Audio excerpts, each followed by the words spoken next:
আজকে বিকাল থেকে ভিডিওটা শুরু করে দিলাম কি রান্না করছি তাই দেখেন। প্রথমত সকাল সকাল উঠি রান্না বান্না শুরু করে দিচ্ছি। আর এইটো একটু আলু ফ্রাই মানে ফ্রাই করছিলাম, সেইটা খাওয়াইছি আমার মেয়েকে। তারপর বিকালবেলার দিকে একটু ঘুরতে গেছিলাম, ফ্রেঞ্চ ফ্রাই ভুলে গেছিলাম। আর এখানে একটা রিক্সা দরদাম করতেছিল, ও রিক্সা করে ও কোচিংয়ে যাবে প্রাইভেট পড়তে, আমিও ছিলাম পাশে।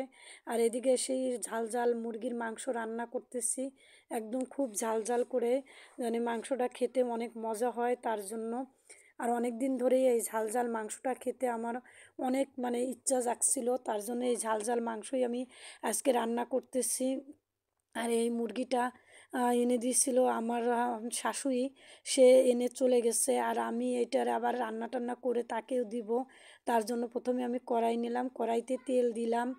তেল দিয়ে আমি তেলটা যখন গরম হয়ে যাবে তখন মুরগির মাংস ঢেলে দেবো। এদিকে আমার মেয়ে ওই ফুলটা উঠে রাখছিল, আমি আবার এই রান্নাঘরে এই ফুলটা রাখি। অনেক আপুদের দেখি যে সুন্দর করে ফুল টুল রেখে মানে রান্নাঘরটা পরিবেশন করে, সেই থেকেই আমি শিখেছি। তার জন্য একটা ফুল নিয়ে আসছি 100 টাকা, 100 টাকার এইরকমের 100-150 টাকার ভিতরে একটা ফুল নিয়ে আসছি। ফুলটা আমি রাখছি, দেখতে আসলেই সুন্দর দেখায়, আপুরা যেরকমের রাখে সেরকমই আমিও রেখে দিচ্ছি। আর এই তো তরকারিটা এরকম নেড়ে চেড়ে দিচ্ছি, মানে এটা হচ্ছে কষাবো। তারপর ঢাকনা দিয়ে আলু দিয়ে একবারেই দিয়ে দিচ্ছি। আর এবার কষানো হয়ে গেছে, হচ্ছে। আর আমি দেখতেছি বারবার 5 মিনিট 6 মিনিট পরে এসে দেখি যে কী অবস্থা, এসে দেখি যে ফুটতিছে, কষানো হয়ে গেছে। আর এদিকে ছোটোবেলায় অনেক ছোটোবেলায় ফুল নিয়ে খেলা করতাম, সেই ফুল পেয়েছি, আমার মেয়ে নিয়ে আসছে। আমি একটু মানে ঘেরান নিচ্ছিলাম বাসার ভিতরে এসে।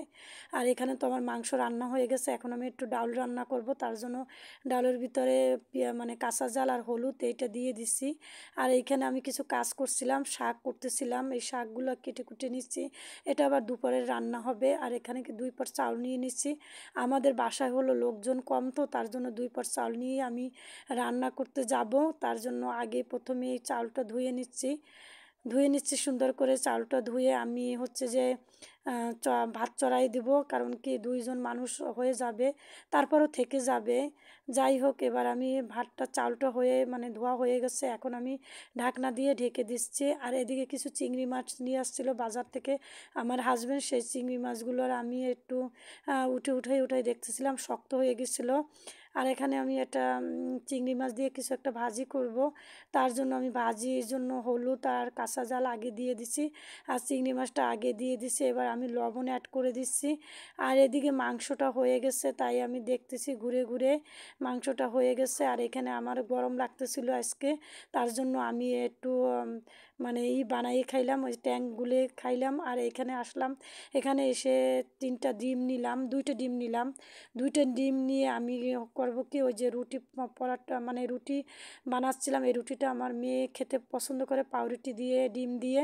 আর আমি না কথায় কথায় সব কিছু ভুলে যাই, নতুন ভয়েস দিচ্ছি তো মানে এলোমেলো হয়ে যাচ্ছে। আর এই তো আমার এই রুটিটা মানে ভাজা হয়ে গেলে আমার মেয়েকে আমার হাজবেন্ডকে খেতে দিব, তার জন্য এই যে তেল দিয়ে কড়াই দিয়ে গ্যাসের চুলায় ধরে মানে দিয়ে দিলাম। আর এই তো আমার এখন উল্টে পাল্টাই দিচ্ছি, এইভাবে আমার পাউরুটিগুলো ভাজা হয়েছে। এই পর্যন্তই, আল্লাহ হাফেজ।